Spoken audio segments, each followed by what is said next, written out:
만약 이번에 디레버리징이 일어난다면 2009년부터 쌓아놓은 그 양적 완화의 유동성과 한꺼번에 디레버리징이 일어날 가능성이 있습니다. 그래서 이거야말로 그레이트 리셋입니다. 실제로 정말 많은 부가 변동이 일어날 것 같아요.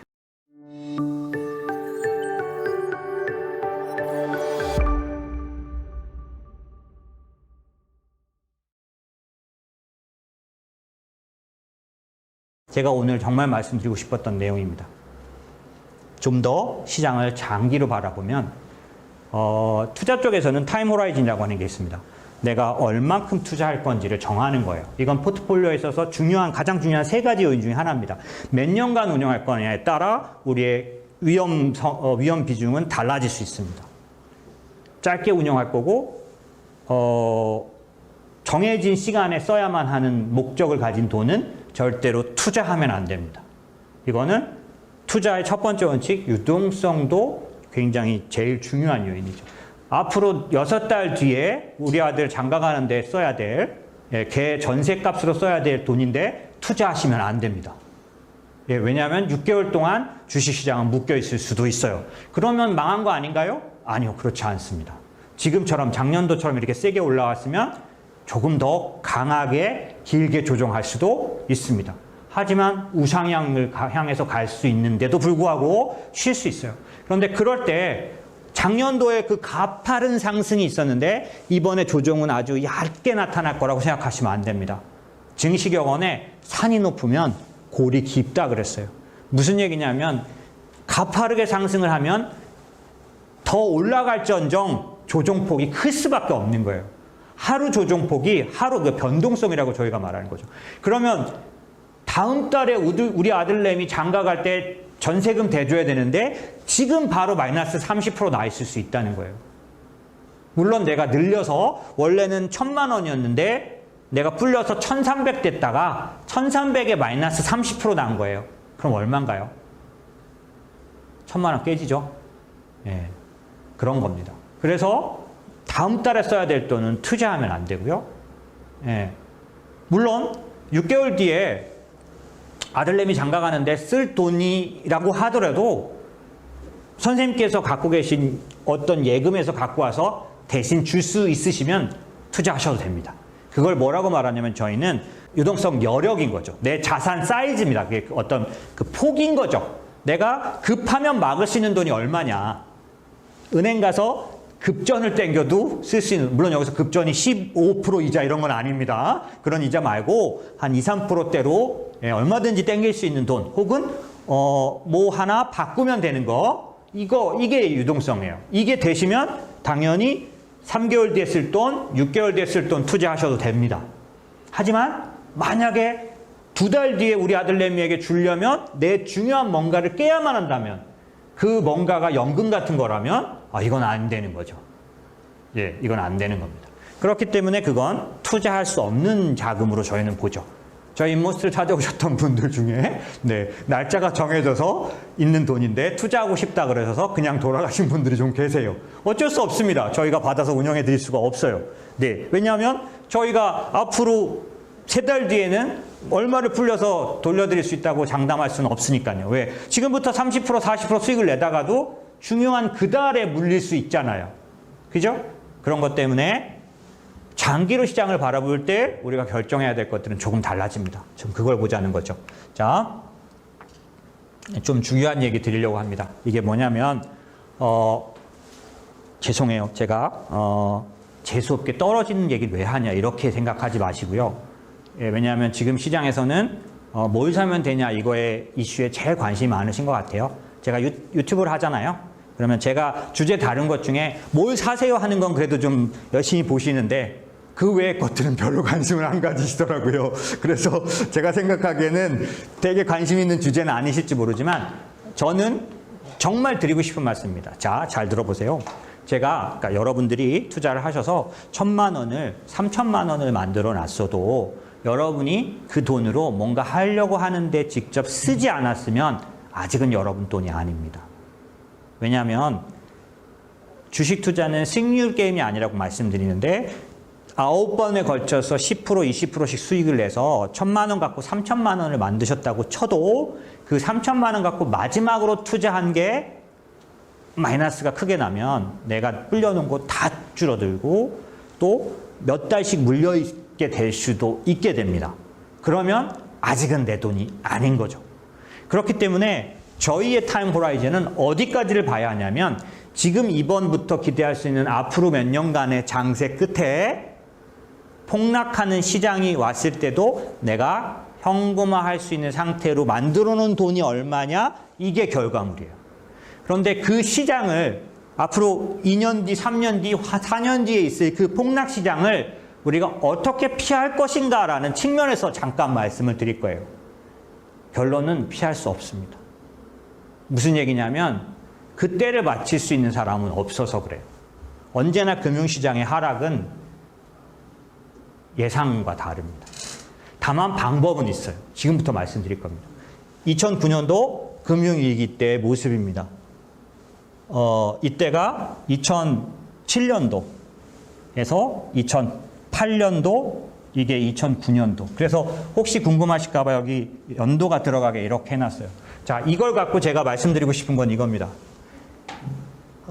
연중 최고치를 쳤던 2008년도 요 시점에는 언제냐면 2010년 하반기 끝이네요. 2008년 직전 요때쯤이 최고점인데 이때로부터 2009년도 3월 때까지 하락합니다. 여기가 좀 더 다이나믹하게 나와 있죠. 자, 여기서부터 여기까지 오는 동안 중간에 나올 수도 없이 떨어집니다. 보세요, 이 각을. 이 깊이를 보십시오. 이게 단 3개월 만에 일어난 하락입니다. 얼만큼? 정확하게 2000 가까이에서 900까지 떨어진 겁니다. 3달 만에 빠진 거죠.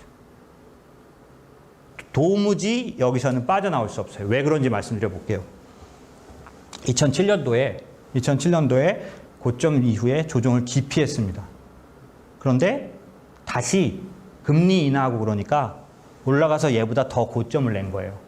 그러니까 이걸 본 사람들은 절대로 이 시장이 조정이 아닌 거죠.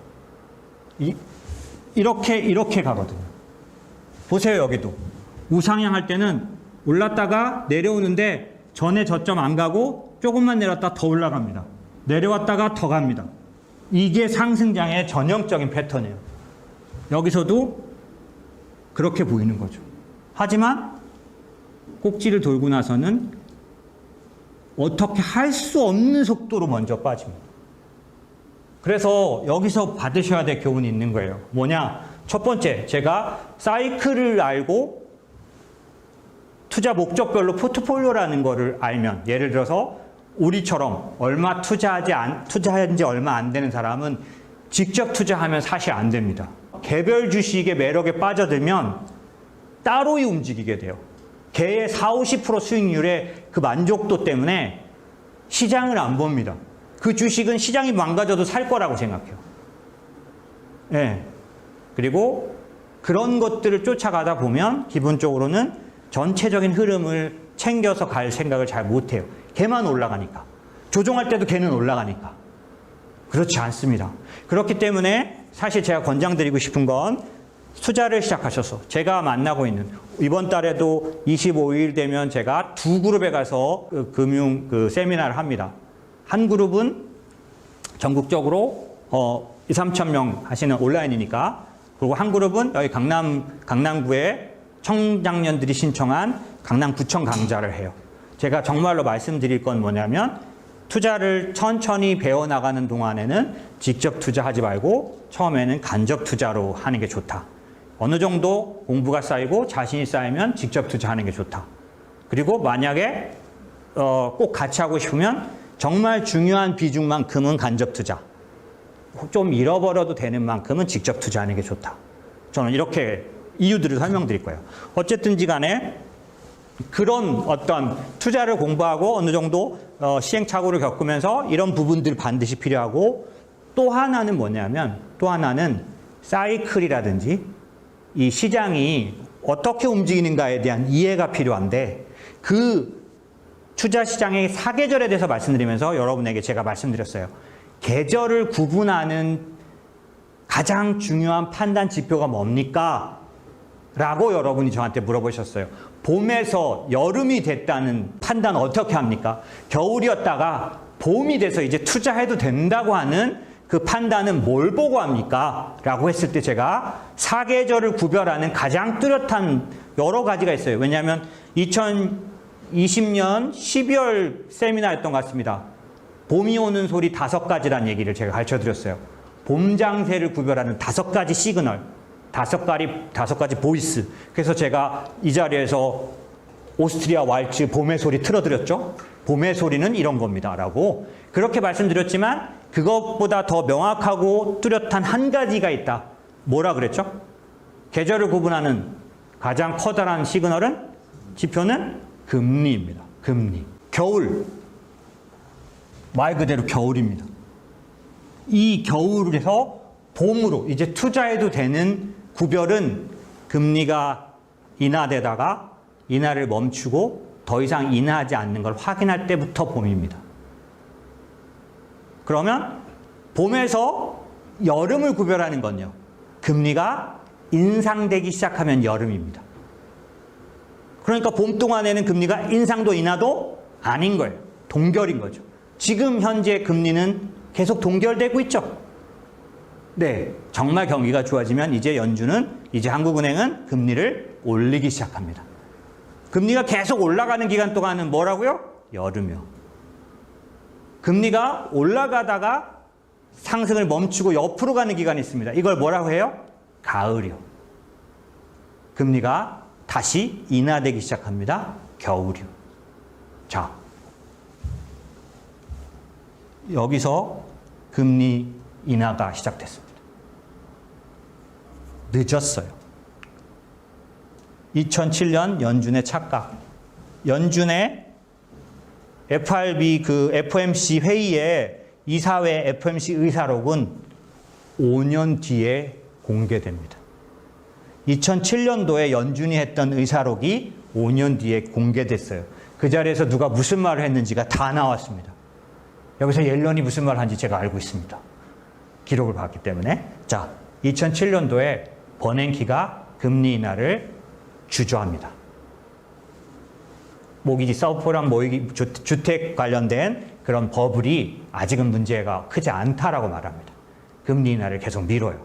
그러다 결국 9월 달에 첫 번째 금리 인하를 단행합니다. 자, 무슨 말을 드리고 싶으냐? 금리 올리다가 멈췄다가 금리 인하가 시작되면 무조건 빠져나오셔야 합니다. 여기서 팔았으면 이 고점을 못 봤기 때문에 웬만한 사람은 약 올라서 아마 배탈 날 겁니다. 내가 잘못 팔았나 보다. 그 다음은 어떻게 될까요? 진짜로 이걸 피할 수 있습니다. 첫 번째 금리 인하, 두 번째 금리 인하에 빠져나왔어도 이 폭락을 피할 수 있습니다. 빠져나온다는 뜻은 현금화하는 걸 말하는 건 아니고 채권으로 충분히 갈아탈 수 있습니다. 그래서 저는 인머스트는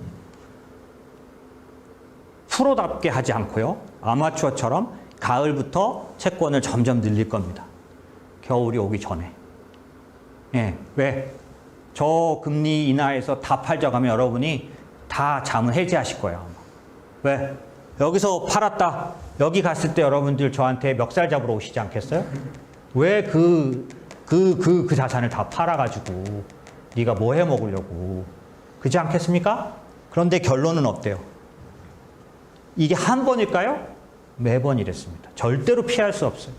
절대로 누구조차 그 전 세계에서 경제의 1인자라고 말하는 연준 위원들조차 속았단 말이죠. 애널리스트들, 예, 이 하락이 나타나기 세 달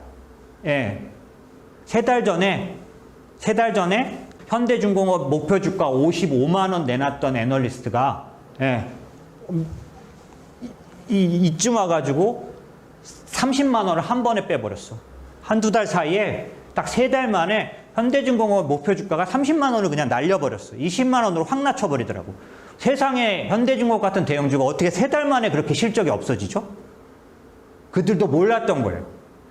제가 말씀드렸죠. 애널리스트들도 점점점 시장이 올라가면요. 새가슴에서 점점 요번에 어닝 서프라이즈들은 왜 많이 나온 줄 아세요? 애널들이 아직 새가슴이라서 아직은. 조금 있어 보세요. 올해 이제 중간쯤 돼 보십시오. 막 지릅니다. 이제 적정 주가. 막 질러요. 이제는. 새가슴이 아닌 거죠. 그러다가 또 다시 이렇게 위기 조정 들어가면 어떻게 되는 줄 아세요? 새가슴이 돼가지고 한 방에 30만 원 적정 주가를 날려버린다니까요. 세상에 그런 주가가 어디 있어요? 아무도 모릅니다. 사실은. 예.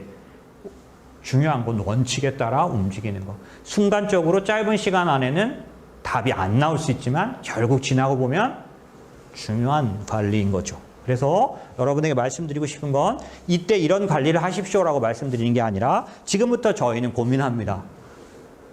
만약에 이런 시장이 왔을 때 반대로 움직일 자산은 뭘까? 시장이 저렇게 내려가는데 반대로 올라가는 자산은 뭐겠느냐라는 거죠. 그게 사실 꼭 현금일지 금일지 이것들은 아직은 왜 그레이트 리셋 달라졌다는 거죠. 부의 저장수단이 달라졌어요. 왜? 채권을 왜 제가 계속 채권을 갖고 뭐라 하는지 아세요? 수십 년간 금리가 낮아졌다. 이게 금리가 낮아지는 건 채권으로서는 뭐 어떤 거예요? 그 값이 계속 올라간 거예요. 수십 년간. 미국 장기채 금리가 제로로 왔다는 얘기는 이만큼을 올랐다는 거예요. 주식이 테슬라가 버블인 것처럼 채권은 이게 버블인 거예요. 이해하십니까? 금리가 떨어지면 채권 값이 오르기 때문에 테슬라가 버블인 것처럼 미국 국채가 버블 상태인 거죠. 그래서 내가 사지 말자고 말한 거예요. 지금도 아직도 그런 상황이죠.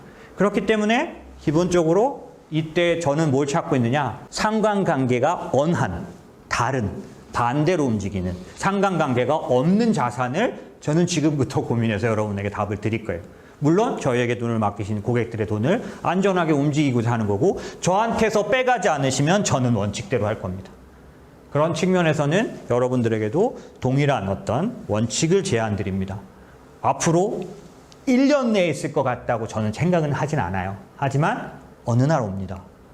그리고 지금처럼 미국이 빠르게 좋아진다면 조금 당겨질 가능성도 있어요. 그리고 이번에 버블은 이번에 그 하락은 2009년도부터 양적 완화했던 거가 해결되지 않은 채 디레버리징 없이 코로나가 터졌어요. 코로나 터지고는 원래 평소에 리세션이면 나타나는 디레버리징을 정부가 막았습니다. 그래서 기업이 어떤 기업이라고 불러요? 좀비 기업. 망하면 내가 허락 없이는 아무도 망하지 마. 제가 이 제스처 여러 번 취했죠? 작년도에. 예, 돈으로 부도를 막아버렸어요. 그렇기 때문에 만약 이번에 디레버리징이 일어난다면 2009년부터 쌓아놓은 그 양적 완화의 그 유동성과 한꺼번에 디레버리징이 일어날 가능성이 있습니다. 그래서 이거야말로 그레이트 리셋입니다. 실제로 정말 많은 부가 변동이 일어날 것 같아요. 그래서 사실 제가 가장 걱정하는 건 또다시 빈익빈 부익부가 더 벌어져 버리는 사태가 오지 않도록 저는 더 많은 분들의 연금을 맡고 싶어하고 그 돈들을 1년이 될지 2년이 될지 제가 지금까지 배운 원칙대로 관리하려고 합니다. 여러분들에게도 마찬가지. 그래서 지금 말씀드리지만 당장 내년도에 급락이 온다는 얘기라고 말씀하시지 마십시오. 그런 뜻은 아닙니다. 자, 말씀드린 것처럼 그렇고요. 자, 그런 일들이 왜 일어나는지 설명드리고 싶어요. 왜 한국이 저렇게 그러니까 빠져나올 수도 없을 만큼 저렇게 단폭락을 해버릴까? 이유는 마진콜의 디레버리지라는 것 때문에 그렇습니다. 마진콜의 디레버리지. 자, 이 마진콜이라는 영화는 죄송합니다. 더럽게 재미없는데 보세요. 그래도 관심 있게 보시면 재미있습니다. 아주 유명 인물들이 나오는데 이 무슨 얘기냐면 금융회사가 주가가 담보가가 하락을 하면 그 담보를 채워놔야 되는 게 마진콜입니다. 무슨 얘기냐면 얼마 전에 게임스탑이라는 회사, 미국의 로빈훗 개인 투자자들이 게임스탑을 공략하다가 이제 내려놓고 은을 공략했어요. 그래서 은값이 폭등을 하다 말고 멈춰버렸어요. 왜 그랬는지 아세요? CM이라 그래서 은 같은 투자 자산, 커머디티 자산이 거래되는 거를 관리하는 협회 같은 데가 있어요. CM이라는 곳인데 걔네가 뭐라 그랬냐면 그래? 그러면 니네 은 거래하려면 증거금을 원래보다 15%더 높게 내. 증거금을 팍 올려버렸어요. 그리고 뭐라고 말했냐면 까불면 80%까지 올린다? 막 이렇게 돼버린 거예요. 증거금이 80%까지 올라가면 100만 원 거래하기 위해서 80만 원을 걸어야 되는 거예요. 은 100만 원 사려면 80만 원을 걸어놓고 사야 돼. 그럼 거래를 할 사람이 누가 있겠어요? 그래서 바로 은 잠잠해졌어요. 로빈훗 증권사도 왜 개인들한테 게임스탑 한 주밖에 못 사게 만들었을까요? 중간에. 바로 클리어링 하우스가 증거금을 더 요구했기 때문이에요. 이런 것들이 뭐냐면 거래를 하기 전에 먼저 증거금을 거는 것과 같은 담보를 거는 일들은 금융회사는 해야 합니다. 왜? 그걸 안 하면 무슨 일이 생길까요? 갑자기 망했는데 이렇게 말하면 어떻게 돼요? 죄송해요. 어떻게 하다 보니까 잘하려고 그랬는데 망했어요. 그럼 네가 갚아. 없어요, 아무것도. 그러면 어떻게 보호를 못 하잖아요. 그러니까 망해도 돌려줄 돈을 걸어놓고 해야 되겠죠. 그러니까 증권회사나 은행이나 이런 데들은 은행은 BIS 비율, 증권회사는 NCR이라고 해서 위험자산 비중을 제한합니다. 그죠? 그런데 갑자기 그들이 투자한 자산이 급락을 하면 증거금이 뚝 떨어져 버려요. 0이 돼 버려요. 이제 그러면 원래 증거금을 다시 채워놔야 되는 일, 그게 마진콜이라는 겁니다. 가치가 다 떨어져 버려서 원래 걸었던 보증금을 다시 걸어야 되는 사태, 이게 마진콜이에요. 그럼 마진콜을 누가 당했냐? 금융위기 때는 미국 은행들이, 그 다음에 유럽 위기 때는 유럽의 은행들이 마진콜이 당한 거예요. 걔들이 들고 있던 자산이 갑자기 평가가 제로가 된 거예요. 혹시 여러분 기억하실지 모르겠는데 유럽 위기 때 그리스 은행 있잖아요. 그리스 은행의 평가를 0으로 처리해야 됐었어요. 그리스 은행 사실상 부도 났거든요.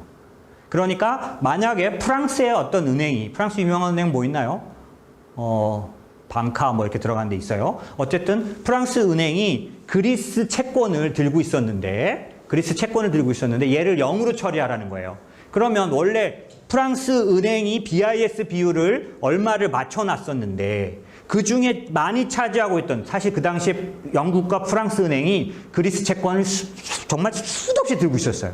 왜냐하면 이건 유로존이 만들어질 때 히스토리를 말씀드려야 되는데 뭐 그건 오늘 장기적 말씀 못 드리고, 그리스가 갑자기 0으로 처리된 거예요.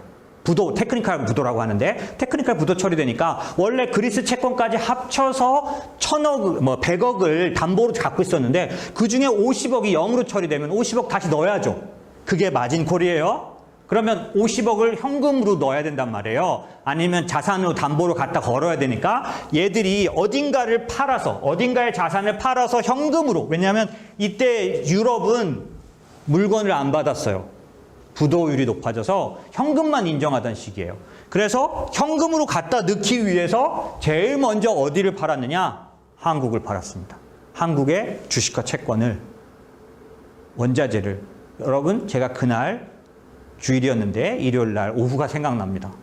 그날 오후에 주식, 채권, 원자재, 금 이거 다 폭락했으면 한국. 그 다음날 아침에 패닉. 알고 봤더니 유럽의 은행들이 다 매도를 친 거예요. 하루아침에 한국이 이렇게 떨어집니다. 예, 똑같이 미국의 은행이 부도가 날 지경이 되다 보니 한국의 주식을 팔았어요. 그게 미국은 45% 빠지고 한국은 65% 빠지고. 그걸 우리는 뭐라고 부르냐면 윈블던 현상이라고 합니다. 윈블던 현상이 뭐예요? 윈블던은 어느 나라죠?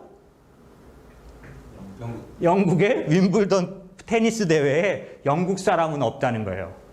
영국 선수는 없고, 아시나요? 그 여자 테니스 선수도 기억나는데 키 크고 흑인이었던, 전부 다 외국인들만 한다는 거예요. 이걸 윈블던 장세라고 하거든요. 윈블던, 한국이 주식시장을 쥐락펴락하는 게 외국인들이에요. 35%까지 움직였으니까. 얘네가 얼마? 33조 6천억 딱 팔았더니 65% 빠졌습니다. 이게 마진콜의 디레버리지. 여러분이 아무리 한국 시장 좋나 나쁘냐 지키고 있어도 저 외국에서 온 애들이 팔아버리면 이렇게 폭락하는 겁니다. 참을 새도 피할 새도, 이게 나쁜지 좋은지 따질 새도 없이 빠집니다. 그리고 이놈들이 어떻게 했느냐? 2009년 3월 달에 다시 들어와서 50조를 사서 장을 또 싹 다 올려놓습니다.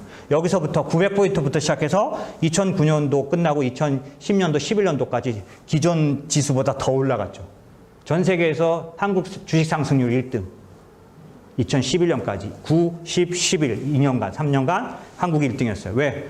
또다시 월가 애들이 다 들어와서 35%를 다 채워놔 버렸어요. 2009년도 4월 달 이 폭락장에서 샀던 건 개인이 없었어요. 외국인들만 샀습니다. 지금은 개인들이 사고 있죠. 예. 그래서 이게 동학개미 운동이 다르다는 건 그런 의미입니다. 언제나 그래봤어요. 어쨌든 지금 말씀드린 것처럼 마진콜의 딜레버리지는 이번에도 앞으로 몇 년 내에 일어나게 됩니다. 그러면 그때는 정말 피할 수, 왜? 빠져나갈 틈도 없이 팔아 제껴야 되는 게 딜레버리지이기 때문에. 마진콜 대응하려면 그냥 호가 낮춰서라도 팔아야 합니다. 그러니 얼마나 푹푹 떨어지겠어요. 푹푹 떨어지는데 피할 수 있을 수가 없죠. 예. 그런 문제가 있습니다. 자, 아까 연준 말씀드렸고 이렇게나 여러 번 금리를 내립니다. 9번 내렸어요, 금리를. 그리고 금리 인하가 멈춘 2009년도 4월부터 올라갑니다. 제가 봄이 오는 표시는 뭐라 그랬죠? 금리 인하가 멈추고 동결된 시때부터. 예, 한두 달을 기다려서 주식을 사야 된다고 말씀드렸습니다. 동일한 얘기입니다. 자, 제가 지금 말씀드린 원칙, 금리가 인하되면 겨울에 대한 생각을 해야 된다. 그 다음에 가을에는 채권으로 바꿔야 된다. 이런 것들을 원칙을 지켰다면 훨씬 더 나았을 텐데요. 자, 보시면 2014년 4월 16일 굉장히 불행한 사태라 사실 말씀드리기는 좀 곤란합니다. 그런데 이것만큼 저한테 뚜렷한 기억을 줬던 일이 없어서 세월호 사태의 사진을 찾았어요. 이때 무슨 일이 있었냐? 이 선장이 어떤 잘못을 했는지 얘기가 막 나왔고 처벌을 당했습니다. 그렇죠?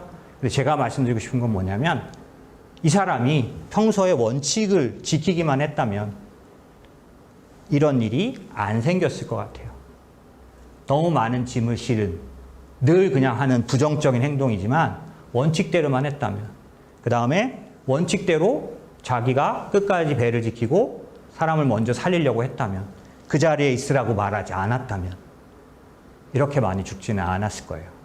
그런데 그 사람 사진 여기에 넣을 수가 없었어요. 예, 굉장히 원망스러운 사람이지만 그 평범한 사람이 우리가 매일 생활하고 있는데 우리 곳곳에 있는 그 평범한 사람이 그 자리에서 원칙 하나를 지켜주면 우리의 생명을 보존해줘요. 그런데 아주 평범한 한 사람이 원칙을 지키지 않으면 수백 명이 죽을 수도 있는 겁니다.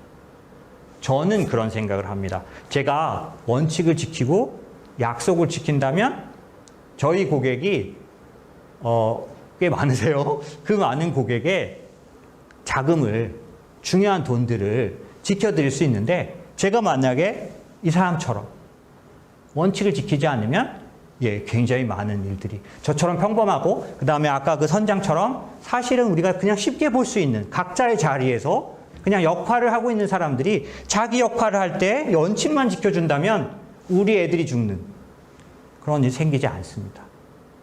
아주 사소하고 평범한 일들이지만 원칙을 지키는 그냥 그 자리에서 자기가 그냥 약속만 지켜주면 되는 거예요. 특별하게 뭐 영웅이지 않아도 되는 거 아닌가요? 약속을 지키는 거, 원칙이라는 게 원칙이 우리를 보호해 줍니다. 전 많이 경험합니다. 그런 면에서 저희가 투자를 할 때는 원칙이 있는 게 좋다라는 말씀을 드리고 싶고 그런데 왜 그렇게 구별이 안 되느냐? 왜냐하면 이 그림과 같은 겁니다. 들여다보시면 됩니다. 이 그림을 들여다보면 어떤 사람은 악마가 보이고 어떤 사람은 천사가 보여요. 그래서 제목이 천국과 지옥이에요. 작가는 애셔란 사람입니다. 어떠세요? 보이시나요? 천사가 보이시나요? 악마는? 악마도 보여? 보이시죠?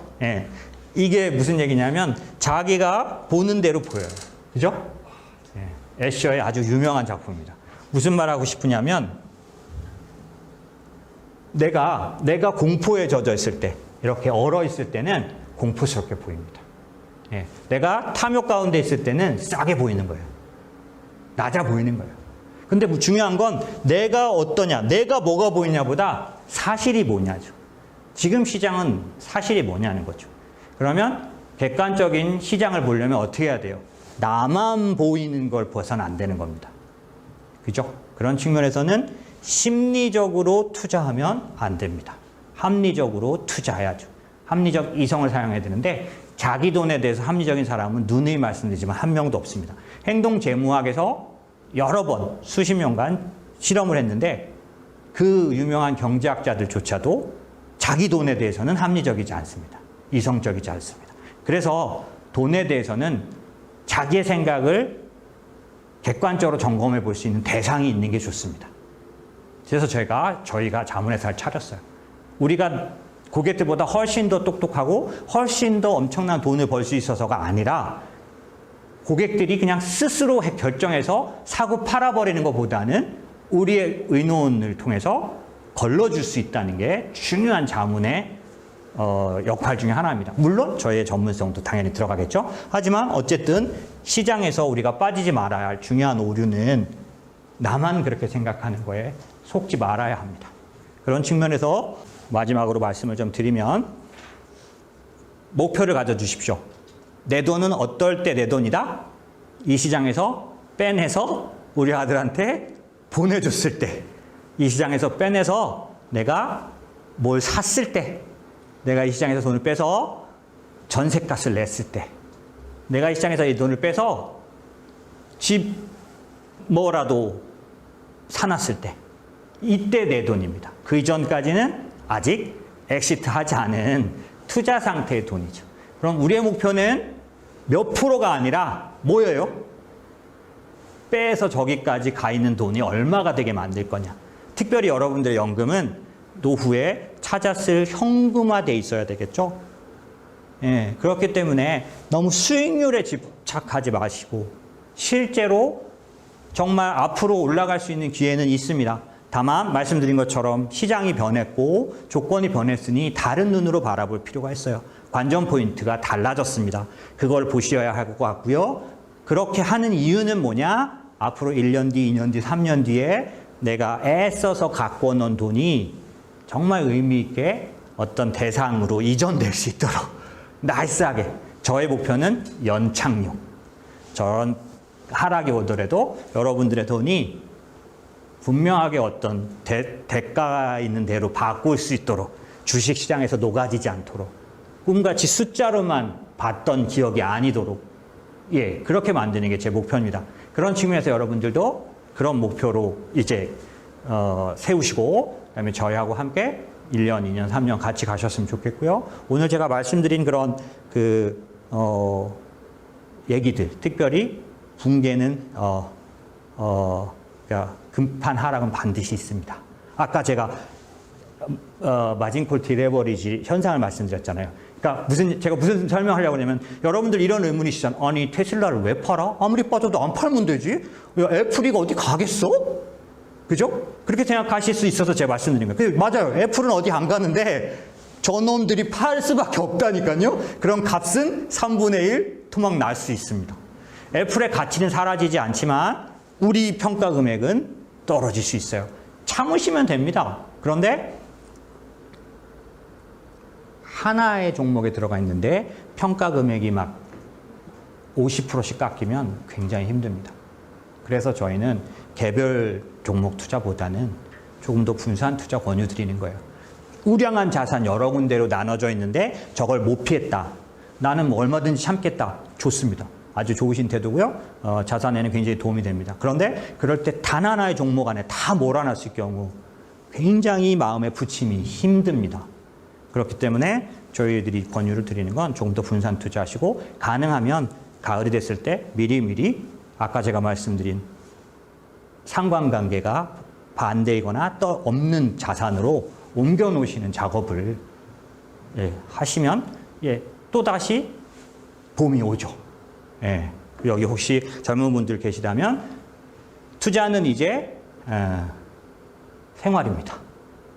이제 투자는 언제 한번 확 해가지고 확 불리는 게 아니고 앞으로 5년, 10년 계속 내 삶과 같이 가야 될 그냥 일상과 같은 거예요. 그러니 거기에 너무 몰두하고 거기에 너무 시간 내고 회사 가서도 계속 보고 그렇게는 안 하셨으면 좋겠습니다.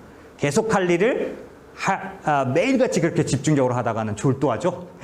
그러지 마시고 예, 앞으로 10년, 20년 할 일처럼 예, 꾸준히 공부하고 주말엔 유튜브도 보면서 공부하고 또 돈도 너무 빨리 그러니까 너무 힘들게 땡겨오지 말고 예, 준비해서 적은 돈으로 좀 워밍업 한 다음에 연습한 다음에 그 다음에 이제 좀 모아놨던 돈을 그리고 대출도 좀 그때 일으키더라도 예, 심하게 힘들지 않도록 일으켜서 하시면 제가 함부로 말은 못해요. 왜냐하면 집을 하나 마련할 수 있을 것 같나 예, 그 암담함을 제가 모를 수 없습니다. 저도 똑같이 사는 사람들이라서 그래서 쉽게 말은 못하지만 사실 그래서 너무 급하게 움직이려다 보면 역순환에 걸릴 수 있다.